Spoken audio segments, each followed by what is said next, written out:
My name's Elena. I'm 61 and live in a small, quiet apartment. Everything here is simple, but it brings a strange kind of peace to my heart. Outside, the only sounds are the soft patter of rain and the ticking of an old clock. Life has taught me a lot, but the biggest lesson came from my own home.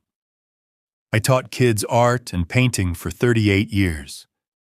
I showed them how to recognize colors, feel emotions in brushstrokes, and tell their own stories through their work.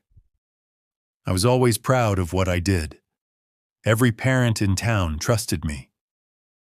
But my biggest lesson came from my daughter, Sophia. I gave her my whole life, time, effort, love, but she was only interested in my property.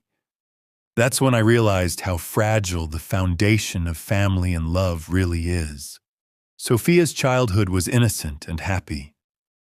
My wife passed away when Sophia was just 6. It was just the two of us, leaning on each other. We lived in an old house. Not fancy by any means, but every corner was filled with memories. In the living room stood my most precious thing, a big, old art cabinet where all of Sophia's paintings and art supplies were kept. Sophia was little and built her own world with colors. I remember her laughter filling the room whenever she made a wrong stroke. She'd always say, "Mom, when I grow up, I'll make everything easier for you. You won't have to work so hard." I worked day and night. Painting classes all day, prepping at night. My back and hands often ached, but I never gave up. I wanted to give Sophia everything she needed. Years passed. Sophia grew up and started working at a big real estate company in the city. She wore expensive clothes and drove a shiny car. That's when she met James, an investor. James was charming, but there was no honesty in his eyes. He always talked about money and the market. Slowly, Sophia started visiting less often. She wouldn't even sit near the art cabinet when she came home. She never asked about my health. Her only concern was the old stuff in the house and its market value. One day when they came over, the truth came out. I made Sophia's favorite meal, roast chicken and fruit tart. But neither Sophia nor James touched their food. James said quietly, "Elena, we need to talk about your living situation. This house is too big and old now. It's not safe for you." I replied, "I'm fine. This is my home. My memories are here." James pushed on. "It's not about safety. It's an investment opportunity. You could move to a senior community. There are doctors, nurses, and plenty of activities." Sophia stayed silent. She didn't stand by my feelings. She was only thinking about the property. They even called my old art cabinet and paintings unnecessary. That's when I realized they didn't care about my safety. It was just a business plan. My own daughter, whom I raised with love, was thinking about selling my home to profit. The next morning, I pulled myself together. I decided not to fight back openly. I didn't want them to hate me. But I made one condition. I would take my art cabinet and paintings with me. They were a part of my life. James called it unnecessary, but I stood my ground. I started packing my clothes, books, and paintings. Moving day came. I held back tears but kept my steps steady. Leaving behind the memories of my old home, the laughter of children, the colors of paintings. It was hard. When the truck arrived, I watched the movers carry away my art cabinet. My heart felt heavy. I looked around every room one last time. I saw that little girl playing in the garden in my mind. Her laughter, her innocent words, all swirling before me. I rented a small apartment in a quiet part of town. It wasn't big, but it was mine. I placed the art cabinet by the window. I started teaching again, kids for free or in exchange for small gifts. Slowly, the sounds of art and music returned to the apartment. Sophia didn't call. I heard rumors. James lost everything and ran away. The penthouse and the investments were gone. One rainy day, there was a knock at the door. I opened it. There stood Sophia. She looked tired, scared, and broken. Her clothes were simple, hair wet, face pale. She said nervously, "Mom, please forgive me. I was so foolish." I smiled and invited her in. She put her small hand in mine. We made tea, the same kind I used to make for her. The steam rose slowly in the room. We sat quietly, only the clinking of spoons and cups breaking the silence. Sophia slowly said, "Mom, I didn't understand the difference between love and money. I made mistakes." I looked at her and saw the little girl I had raised. I told her, "Love can never be bought with money. Time and trust are the most valuable things." She cried. Her tears weren't from greed or selfishness, but from realizing her mistakes. I held her close. She felt safe in my arms. Over the next few days, we started fresh. Sophia began helping me. We taught children together. The memories of the old house stayed in our hearts, but we were happy in our small apartment. I learned that love, trust, and forgiveness are the most important things in life. Money and property don't build relationships. Families aren't perfect, but time and understanding for each other are the greatest strengths. Sophia now works at a small bakery in town.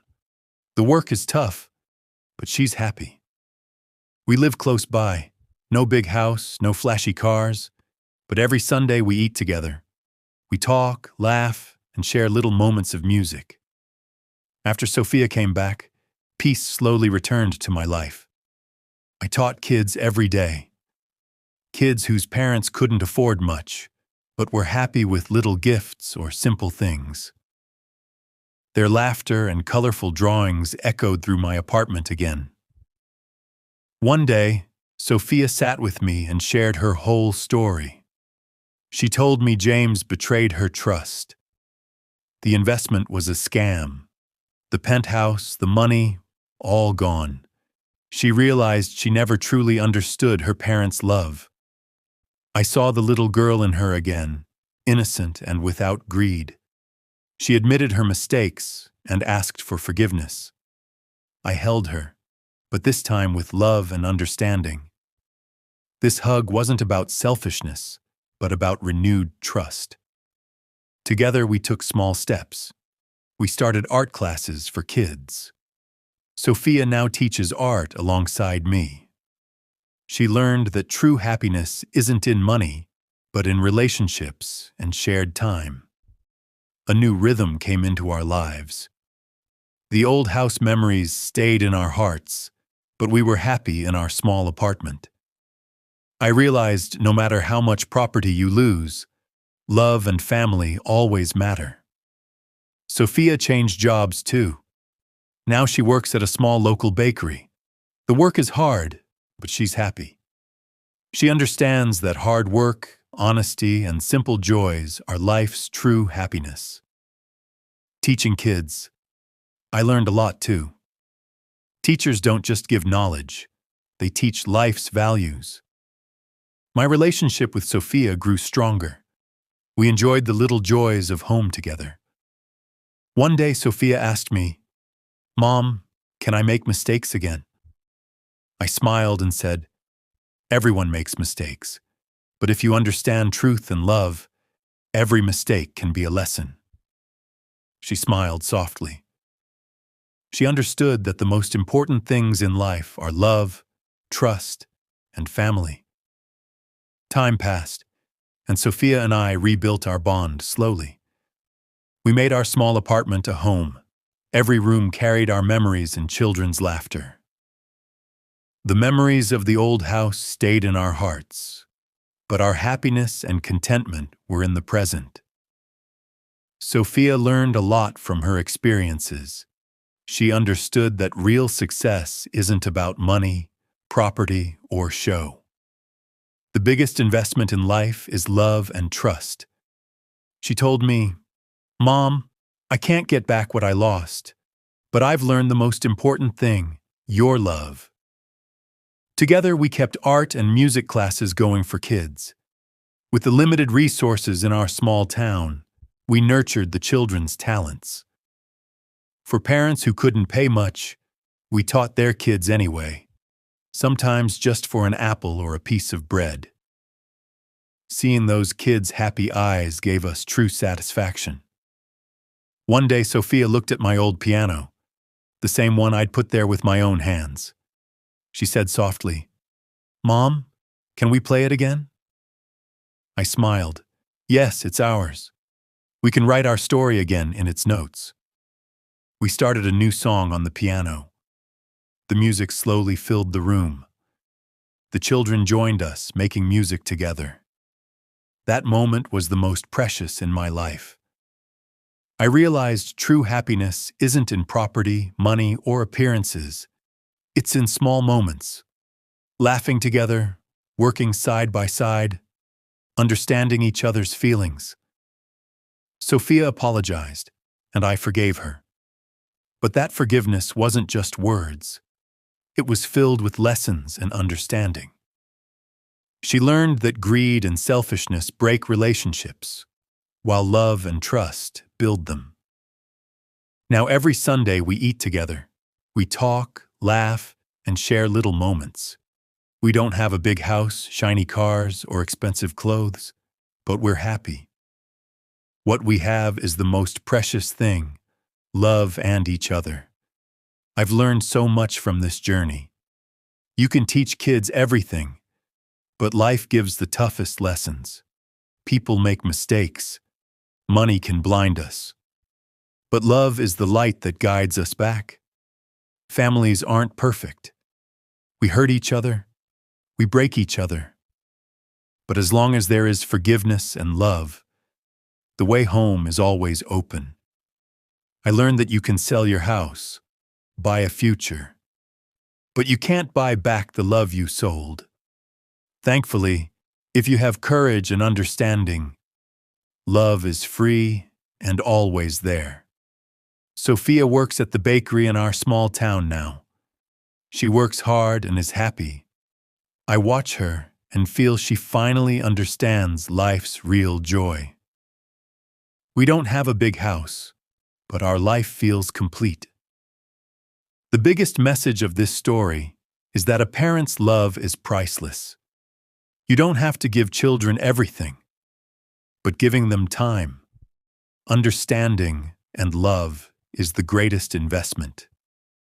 And children must learn to value relationships, trust, and family.